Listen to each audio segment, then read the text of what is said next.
guys, welcome back to my channel. I am Betty and welcome. And for today's video ay i-share ko sa inyo yung about sa CFO certificate. Okay, so may nag-ask kasi sa akin dito sa aking YouTube about sa CFO certificate. Hinahanap ko yung question but unfortunately, nahirapan akong makita. Ang question niya guys ay meron siyang CFO certificate noong hindi pa siya married, okay? So, yung kanyang pangalan doon ay yung maiden name pa niya. So, tapos may flight siya ng 3 days na lang guys, ay may flight na sila papunta doon sa ibang bansa kasama yung kanyang husband. So, ang tanong niya ay paano yun ipapa-update ang CFO certificate? So, ganun din guys ang nangyari sa akin. Nung single pa ako, meron na akong CFO certificate. Tapos, nagpakasal na kami. And then, nung time na pabalik na ako dito sa ibang bansa, ay 1 week before my flight, ay kinontak ko ulit yung aking counselor. So, nag-email ako doon. Ang sabi ko ay kung paano ba magpa-update or magpa-amend ng CFO certificate.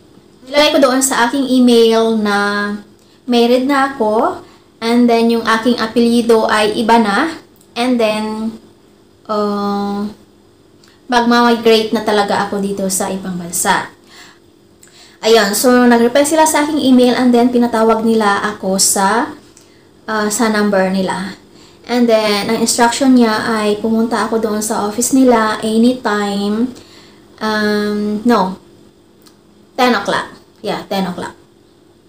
And then, mag-a-update ako doon ng aking CFO certificate. By the way guys, nung kumuha ako dati ng CFO certificate, ang sticker dapat yon yung sa amin.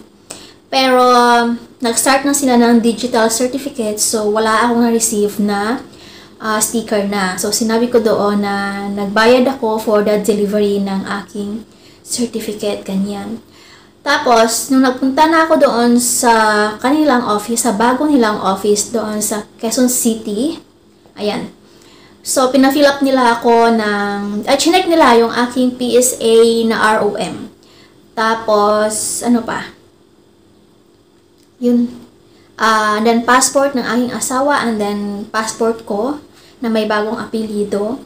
And then, yun. Pina-fill up nila ako ng form, and then, yeah, ang form na pinaano nila sa akin ay for the immigrant. Kasi nga, nung tinanong nila ako kung dito na daw ba ako titira, sabi ko ay yes.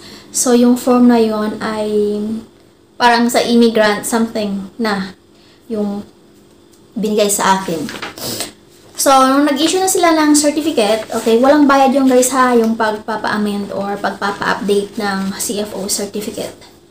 So, nung binigay na nila to sa akin, naka-update na yung aking bagong apelyido. And then,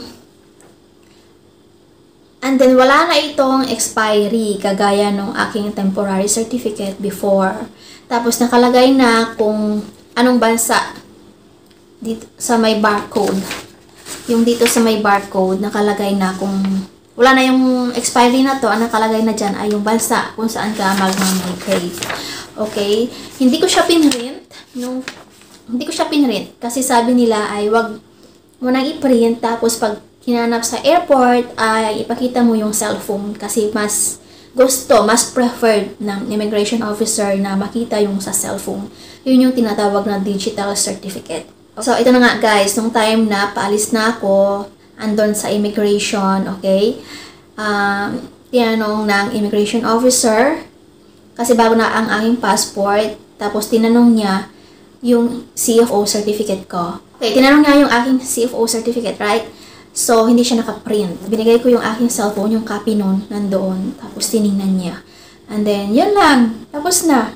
Ganun lang kasimple. Okay? Sa pagpapa-amend guys, or pagpapa-update ng inyong CFO certificate, siguraduhin nyo na you have your enough time para mag-update nito. Kasi nung time na pumunta ako ng 10 kasi yun ang sabi ng counselor. Pagpunta ko doon ng 10, natapos siya ng, anong tawag nito? Natapos siya ng parang 2 o'clock. Grabe, di ba? Ang tagal. Kasi parang may hindi sila updated sa kanilang website or doon sa online nila. Something. Yeah, basta something ganon. Yung country ay wala doon. Yun yung parang hindi nila na-update sa kanilang website, sa kanilang doon sa online nila. Wala yung country. Wala doon yung sa country, okay? Basta yon. So, natagalan sila. So, to make sure guys na hindi kayo kukulangin ng oras, magpunta kayo doon ng 1 week before your flight. Wag yung 3 days before your flight. Tapos nasa probinsya ka pa, okay? So, ayun. Napakasimple lang guys ang pagpa-update nito. Okay, so in-update ko siya kasi ayaw ko magkaroon ng hassle doon sa immigration. Kasi yung passport ko, iba ang apelyido, tapos yung certificate ko, kung gagamitin ko yung dati kong certificate, ay iba yung apelyido niya. So, ayaw ko magkaroon ng hassle o kaya dahilan pa yun ng pagka-offload ko. So, in-update ko talaga siya. Ayan guys, kung nag-iisip kayo kung dapat nyo ba itong i-update or not, ay dapat nyo po siyang i-update. Okay?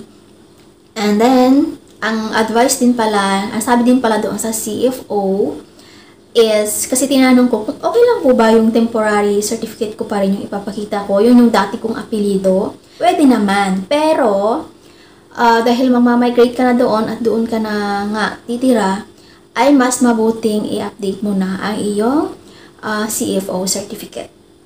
So, I hope guys ay nakatulong ang ating video for today at yeah, thank you so much guys for watching. I'm gonna see you on my next video. See you. Bye!